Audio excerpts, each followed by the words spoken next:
If I am for money, hindi ko binuboljak si Lisa Tanas ngayon. Baka nasa likod ako lagi ni Lisa Tanas. Nakikita niyo ako, nandyan ako sa Pilipinas, at baka naka-Rolls Royce na rin ako. Meron kasi nag-send sa akin. Mga maisog Vancouver daw is hindi authorized ng maisog in the Philippines. What the hell? Hindi naman kailangan maging authorized dahil ang maisog, ang ibig sabihin ng maisog, matapang. We can call our group or ourselves as maisog. Bakit kami magpaparehistro as maisog? Sige nga, hindi naman hakbang ng maisog yung ginamit namin. Maisog ng mga palangga. March pa dapat mag-event dito sa Vancouver, no? Ang mga maisog. Sabi ni Palangga, may nag-message daw yata sana, bakit ginagamit niyo yung maisog? Putang ina niyo lahat. What the? Anong registration? Sakop ba ng Pilipinas ang maisog Vancouver? Mga independent community yan. Magpasalamat pa nga kayo, may nagiging maisog para sa bayan. Anong kaputaan yan? Ginagamit niyo pa si Attorney Vic. Ini-issue ninyo na nag-take kami ng Team Alindog ang maisog. Yes, sabi niya na. Ini-issue nila yung doon sa nag-take ng oath yung mga maisog Frankfurt, Germany. Bakit? May pondo ba? Nangingi ba ng pondo ito mga taga-Germany? Kanya-kanyang community yun. Nagpasalamat kayo at may mga maisog na sumusuporta sa bayan o sa mga politiko. Huwag na kayo umarte. Ano to? May monopoly ang pagiging maisog? Lahat kayo, pwede kayo magtayo ng organisasyon ninyo na ang pangalan maisog. Maisog Japan, maisog Thailand, o Team Alindog maisog. Wala namang hakbang. Magtigil nga kayo mga putang ina nyo dyan, mga tiwali dyan sa maisog, akbang ng maisog. Yung mga nangunguha ng pera, pinasabog yan ni Yumi. Tumigil kayo. Magpasalamat kayo. May OFW na sumusuporta sa maisog. At thank you kay Attorney Vic. Mabuti pa si Attorney Vic, walang issue. Ayaw niyo ipagamit ang maisog. Tumigil nga kayo sa mga kadyutahan nyo. Ako ang nag-advise dito sa Vancouver kasi ang dami yung mga hinihingi-hingi na ganito, ganyan-ganyan, dapat dumaan kay kanito. Ano yan? May membership, chuchu. Pasalamat kayo. Ayan, I'm talking kung sino man yung mga nasa likod niyan. At kung sinong gumagawa ng issue dyan na bakit may maisog sa Vancouver, bakit pupunta si Marlica? Bakit? Inggit kayo? O gusto nyo, wag na lang namin kayo suportahan. Gusto nyo ba manawagan ako? Putang ina ang lahat ng mga demonyo sa likod. Yung mga ganun, gusto nyo? Pati si Attorney Vic, dinadamay ninyo. Ginagago nyo. Yung mga ilan-ilan lang naman yan eh. Alam ni Cathy yan. Dahil noong mga time na yun, may mga group chat, nag-aaway-aaway sila sa pera. Mga buisit. Hoy, kung sino man kayo, hindi kailangan magpaalam kami na gamitin ang maisog. Tunay na maisog kami. Ilonggo kami, no? That's Ilonggo. Ay, maisog man na, no? Si Bisaya man na. Hine-request kami ng Frankfurt, Germany. Inisyo nyo pa na may Marlica kumita sa Germany. Putang ina ninyo. Kumita? Nagbayad sa restaurant yung mga tao doon. Nagregalo pa nga. Buti na lang, binitbit ko yung regalo sa akin na Chanel nila Jessie. Ayan, no? Bitbit ko dito sa Vancouver Palangga. Buti na lang, binitbit ko to.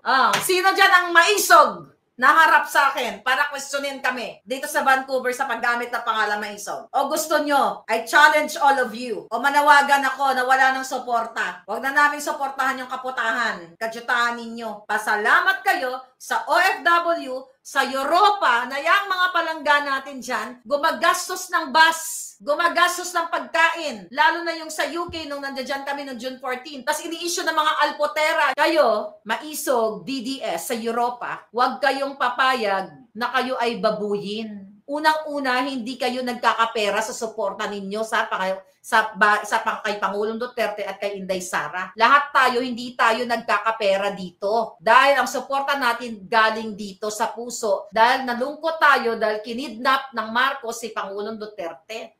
Nakita ko ang hirap ninyo. Nagta-travel kayo from UK, from Switzerland. Nag-chip in kayo. Yung pera na sinasabi nila na may perang involved, mga kababayan, yan yung bayad nila sa bus. Bayad nila sa pagkain. Alam nga naman libre yung bus. Ang layo ng UK, ang layo ng Paris. Nag-chip in yan sila. Pambayad nila sa hotel kung magstay sila ng overnight. Yang mga taga-Switzerland, nakita ko kahit busy sila sa kanilang trabaho, sa kanilang mga negosyo, nag-chip in sila. Hindi ibig sabihin, nagbigay sila ng $30, nag-solicit sila. Panggastos nila yon sa grupo nila. Yung mga taga-Belgium. Kasi meron silang leader eh. Katulad Nick, na na-meet ko. O ilan sila pumunta from Paris? Nag-bus sila. Pabayaran mo yung bus. Gasolina, yung driver, ganyan. Alang naman libre. Hindi naman sila nanghihingi kay Inday Sara o sa mga Duterte. So, kanya-kanya. It's not about money. Yung bayan niyan to show support PRRD. Huwag kayong pumayag na bastusin kayo ng mga nobody na walang napatunayan. Nakita ko yan. Isinumbong sa akin yan nung second time around ako na ini-issue nila ang DDS mais, yung DDS at saka yung maisog. Ina-explain ko sa kanila.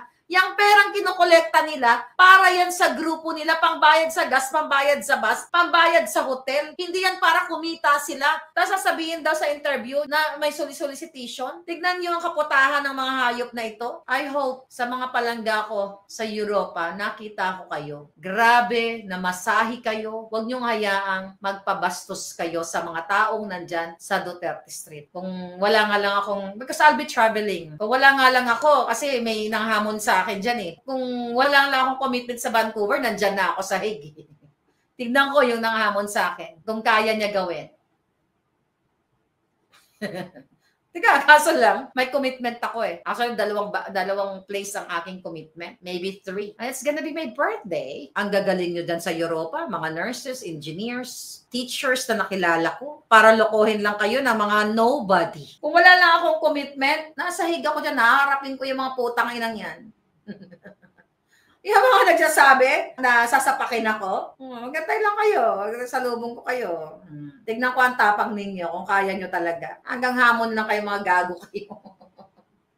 Sa totoo lang, June, Digamon, Grace, kayo, Q, yung mga taga-UK, nung June 14, nung pumunta kayo sa event namin, habang buhay kong pasasalamat sa inyo. Alam nyo, kung nakita nyo lang sila, yung ating mga, and they're not young like you, like me. Yung iba, medyo senior citizen na yung iba. Pero nandoon para ipakita ang pagmamahal sa bayan at kay Pangulong Duterte. Gumastos sila ng pera nila na masay, tapos bababuyin kayo ng mga nasabihin, nagsusolicit kayo, huwag kayo pumayag, nababuyin kayo ng mga ito. Kailangan nyo manindigan. Or you can just fight within UK, diba? You don't need to travel to show support for the country. We are supporting PRRD. And, at nilalabanan natin yung mga bangag. Tapos pagbibintangan kayo ng kung ano-ano. Imagine mo, pagbibintangan kayo, nagsolicit-solicit. Gusto nyo ba ng ganon? May kumita ba sa inyo? Binababoy kayo ng mga ito, nagsolicit kayo? Ay yung mga cake na 47 cakes na hinanda ng Switzerland, binastos kayo? Huwag kayo pumayag na babastusin kayo. Kaya ako kayo pinaglaban. Kaya may nabuong event nung June 14 nung nandiyan ako sa Hague. Dahil inilaban ko kayo, dahil binaboy kayo. Alam nyo, naaawa kasi ako sa mga sumusuporta talaga kay PRRD, tapos babastusin nyo lang. Sabihin nila na nolisip ang mga DDS at ang mga maisog. O nakita nyo,